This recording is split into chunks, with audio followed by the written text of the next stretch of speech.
Heute machen wir Kaspressknödel. Die Grundlage Knödelbrot, wie man so schön sagt, altbackene Semmeln. Und da brauchen wir Zwiebeln in Butter angebraten. Das ist einmal das Erste.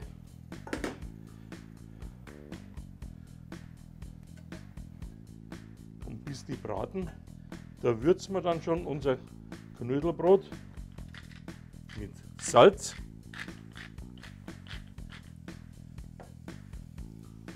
Pfeffer,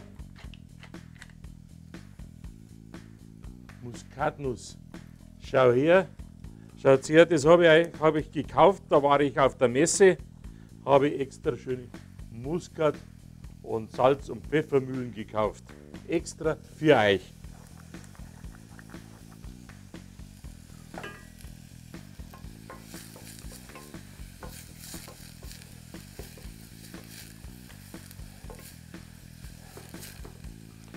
Da wir das in Echtzeit machen, dauert es ein bisschen.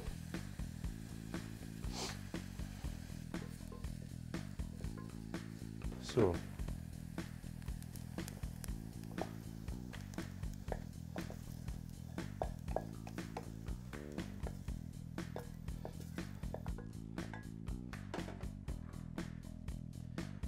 Das nächste ist Flüssigkeit. In dem Fall wir nehmen Milch, am besten heiß. Das kann man auch mit Brühe machen, aber Milch ist okay. Und das kehrt jetzt drüber. Erstens löst sie dann das Salz schön auf, wenn die Flüssigkeit drüber kommt. Und wenn ich die Eier zuerst reintun würde, dann würden die stocken. Das sollen die noch nicht. Sondern jetzt muss das Knödelbrot erst durchweichen und durchziehen.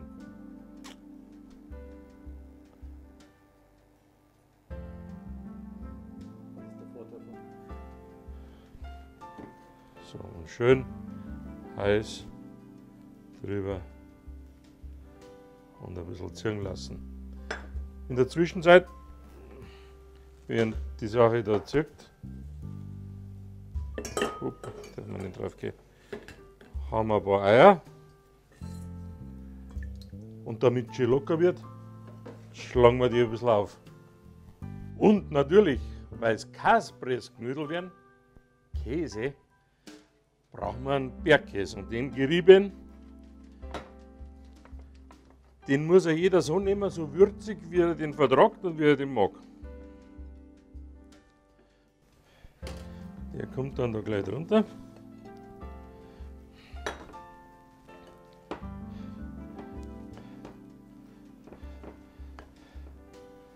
Und dann die angeschlagenen Eier.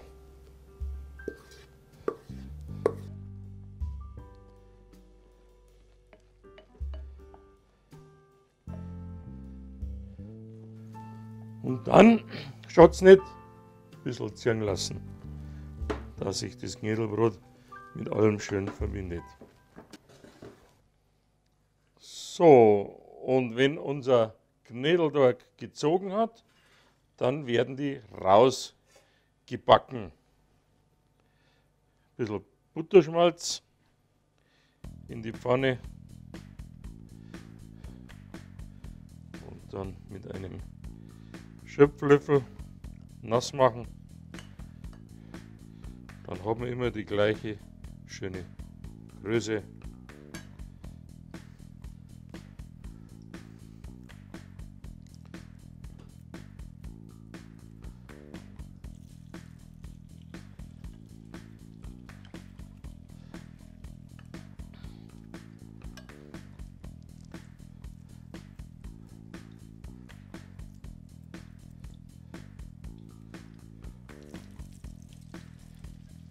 So, immer schön die Hände nass machen. Nicht damit das Fett extra spritzt, aber dann bleibt der Knödelteig nicht so an die Finger hängen. Locker, leicht werden's. Jetzt muss man die Hände waschen.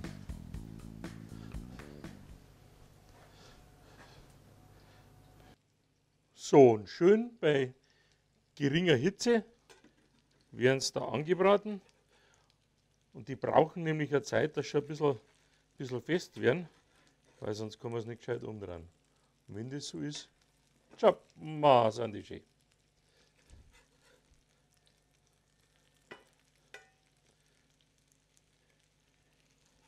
Wer will und wer einen warmen Ofen hat, der kann die auch ins Rohr schieben. Geht es ein bisschen schneller, muss aber nicht sein. Schön langsam in der Pfanne rausbacken, geht genauso.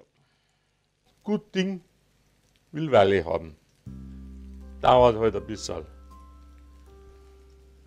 In der Zwischenzeit, wenn man einen Ofen so im Griff hat, kann man einen Tisch schon herrichten. Und ich mache jetzt dabei meine Zwiebeln.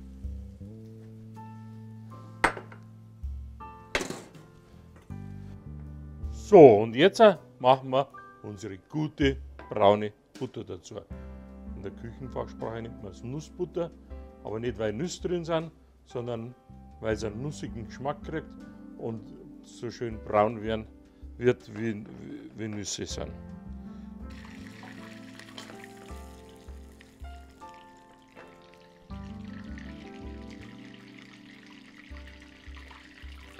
Und bevor es dann richtig braun ist, tue ich gern noch ein paar Zwiebelringerl rein.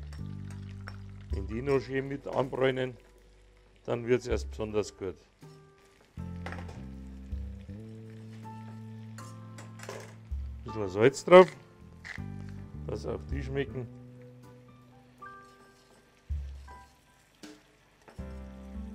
So, jetzt richten wir es an, unsere guten Kaspressknödel.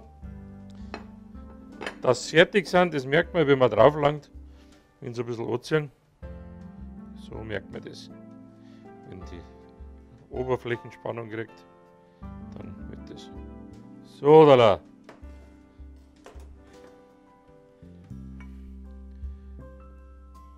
Und so mit der schönen, guten, braunen Butter, so wie in Kitzbühel. Dies ist eine Möglichkeit. Die andere Möglichkeit ist natürlich auch ein Klassiker.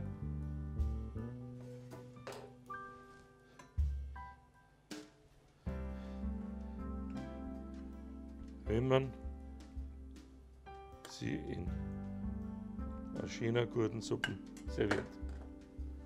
So, das war's für heute. Ich wünsche viel Spaß beim Nachkochen. Euer Johann Barsi. Servus beieinander.